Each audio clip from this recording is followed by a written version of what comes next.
Welcome back to Real Estate Mindset. Today's video is going to be absolutely bonkers. Now, the data is in, and are we stuck with home prices the way they are? Is this the new normal? And are there enough fundamentals for home values to sustain? And you guys, that's exactly what we're going to talk about today. And what I'm going to do is provide you guys overwhelming data, trends, and proof so that you guys can make up your own mind whether or not you believe the housing market crash is canceled. And with all these rumors of a soft landing, I thought it would be extremely appropriate to start at the history of the term soft landing. This year marks the 13th time since 1954 that the Federal Reserve began gradually ratcheting up the federal funds rate on bank reserves in a series of recurring steps. Eventually, however, the rate increases always stopped and the FOMC began bringing the Fed funds rate back down. Interest rate reductions most often did not begin until a recession had already begun, or too shortly before. So those monetary policy experience are now looked back on as hard landings. Whenever the rate increases stopped in time to avoid a recession, we call that a soft landing. Now that we understand a little more clearly the definition of a soft landing, let's take a look to see how the Federal Reserve has done throughout history. Now, looking back, in contrast, a recession followed the last 5 instances where inflation peaked above 5%, and that was in 1970, 1974, 1980, 1990, and 2008. Now, inflation has gone well above 5% in 2022. In other words, guys, the Federal Reserve has never been successful at avoiding recession, going into a soft landing when inflation has been over 5%. And again, we know that it is well over 5% right now. And we also know that generally the Federal Reserve wants to keep us calm as consumers so that we don't freak out and know what's really going on in the market. And really what I'm saying here, y'all, is we can't trust the Fed. They have way more instances where they failed. Now what I want to do is pinpoint the lack of fundamentals in the housing market by taking a look at 3 separate things. The first thing I want to look at is price to earning ratio. Basically, how much median salary does it take to pay off your home? The second thing I want to look at is payment to income ratio so that we can really see just how unaffordable the housing market is right now. And the last thing that I want to talk about as far as the fundamentals is the massive equity run-up. Starting with PE ratio, again, that's home price compared to median income ratio. And really what I want to point out is, again, this chart goes back to the 1980s. Now, it's strongly considered a healthy PE ratio is anything from 3 to 5%. And it's really, really crazy. If we look at this, guys, back in the 1980s, the PE ratio was actually slightly above 5%, but throughout the 80s, it was well under 5%. In fact, it didn't go over 5% until the early 2000s. But the PE ratio right now, you guys, is way worse than the 70s and 80s, and it's actually worse than the housing bubble. The PE ratio right now is not built on fundamentals, and I don't believe it's even sustainable. The prices have to correct, in my opinion, because if they don't correct, the only way to get PE ratio to something that is built on fundamentals is we all make 60% more income. And honestly, guys, I don't think that's going to happen right now, especially with the quantitative tightening and the fact that the Federal Reserve is combating inflation by attacking and crushing the job market. As far as payment to income, generally you want that at 28%. The 28% mortgage rule states that you should spend 28% or less of your monthly gross income, not net, gross income on your mortgage payment. And that includes principal, interest, taxes, and insurance. However, when we look at the updated national payment to income ratio, we are sitting well above 28%, sitting at a national average of 38.3%. And the shocking thing here, guys, is that is not even including taxes or insurance. So the reality is that ratio is probably in the 40%, which is way higher than what is suggested by economists, which is way higher than the suggested 28%. So the overall unaffordability in the housing market right now is not sustainable because it has not been built on fundamentals. But let's look at another thing, guys. Let's look at the massive equity run-up by looking at Case-Shiller. Case-Shiller creates an algorithm that basically generates true value adjusted for inflation. Let me show you guys the massive equity run-up. I want to compare the equity run-up right now, which starts right here about January 2022. This equity run-up right here created a bubble in which we have never seen. This equity run-up is absolutely unprecedented. And if we look back to 2002, look at how much more gradual this equity run-up was right here. So this bubble that was formed took longer and was smaller. The bubble right now went up a lot faster, a lot sooner. There's a reason why things need to be grounded in fundamentals.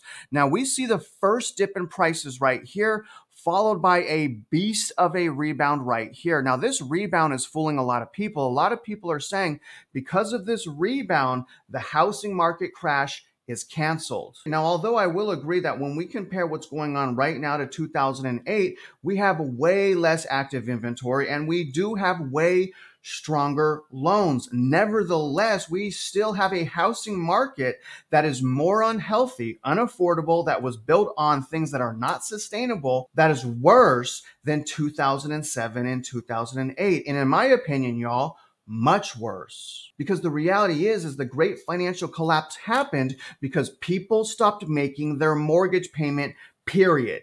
Bottom line. So if that happens today, we will exceed, in my opinion, from a price standpoint, we will exceed price declines when compared to 2008 in many metro areas. And the thing is, there was a legitimate rebound. Consumers continue to spend like crazy. But the thing is, guys, the music is about to stop. Consumers are absolutely getting slaughtered right now as a result of inflation, as a result of quantitative tightening. In fact, excess savings is almost completely gone. We can see that here from this report from the Federal Reserve.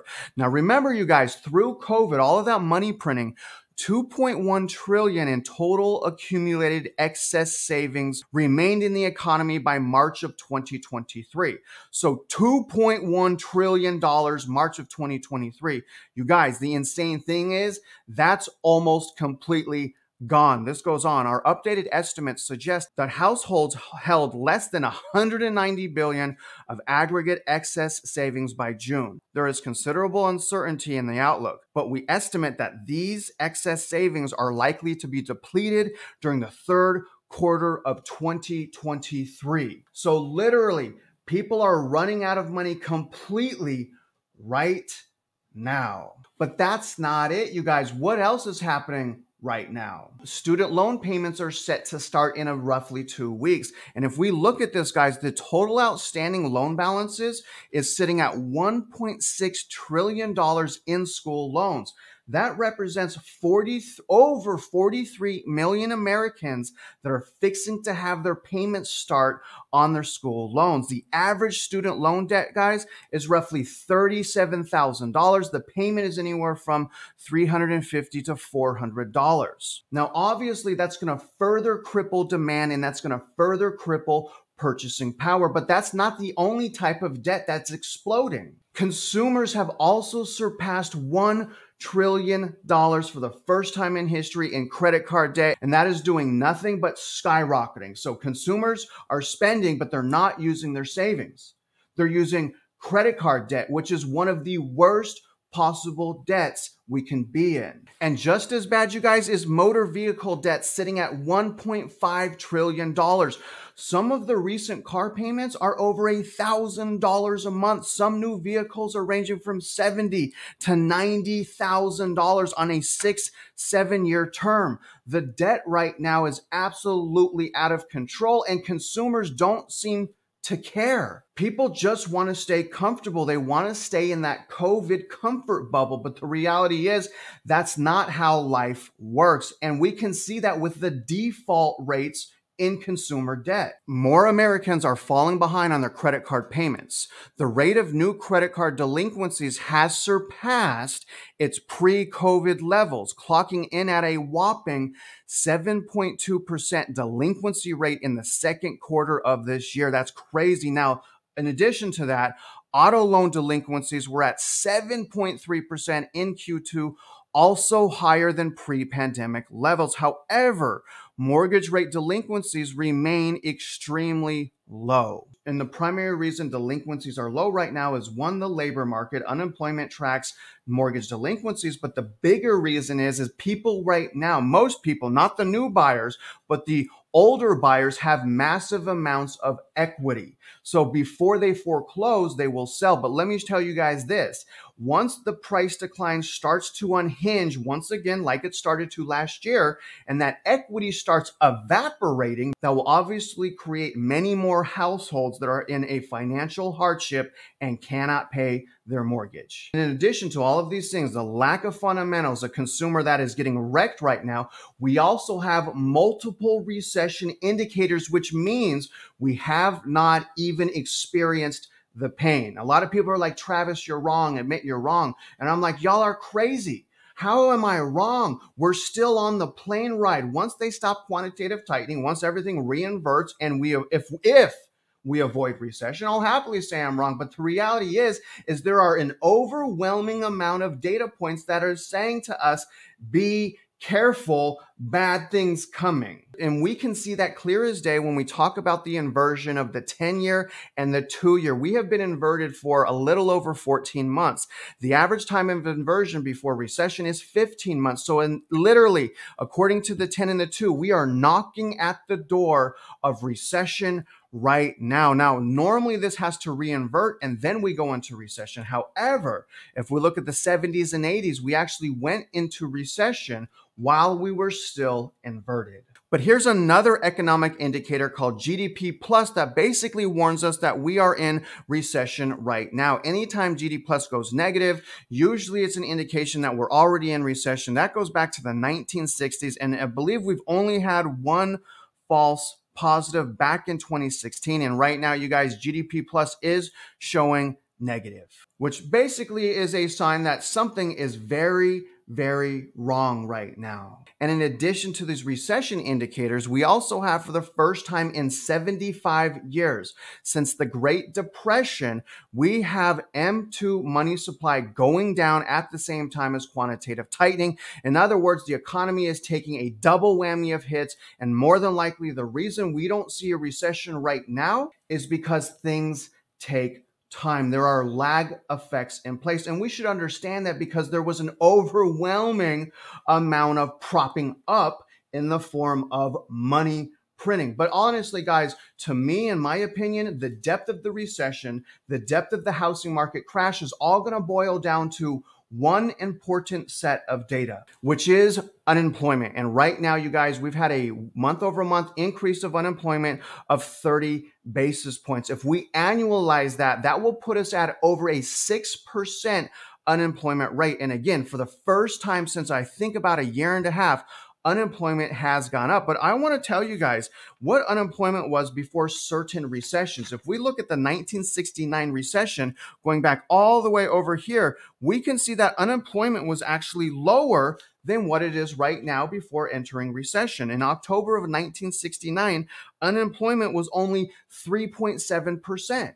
So unemployment was lower before recession back in 1969. Now, when we fast forward to the 1970s recession, we can see September 1973, right before recession, unemployment was sitting at 4.8%. So very close to what it is right now. Then when we fast forward to January 2001, right before recession, look at how low unemployment was. Unemployment was 4.2%.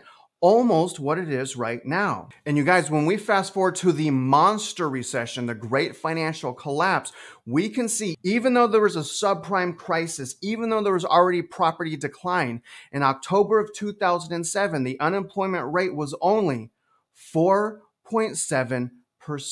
And the reason I'm telling you guys all of this is because things can change on the drop of a dime. And I believe when it comes to investing in one of the biggest financial transactions of our lives as consumers, which is generally a home, I believe it's best to be extremely cautious, especially when we have so many economic uncertainty. I believe right now society is obsessed with purchasing a home no matter what, because society believes in order to be successful, in order to be adult, a provider, you have to own a house. But the reality is that's not accurate. Society needs to understand that sometimes, most of the time, it's okay to wait for a deal that is good for you. And right now, you guys, again, when we look at the PE ratio, the payment ratio, when we look at the history of the Federal Reserve, when we look at the economic indicators of recession, when we look at the deteriorating health of the consumer, when we look at the fact that unemployment is starting to skyrocket,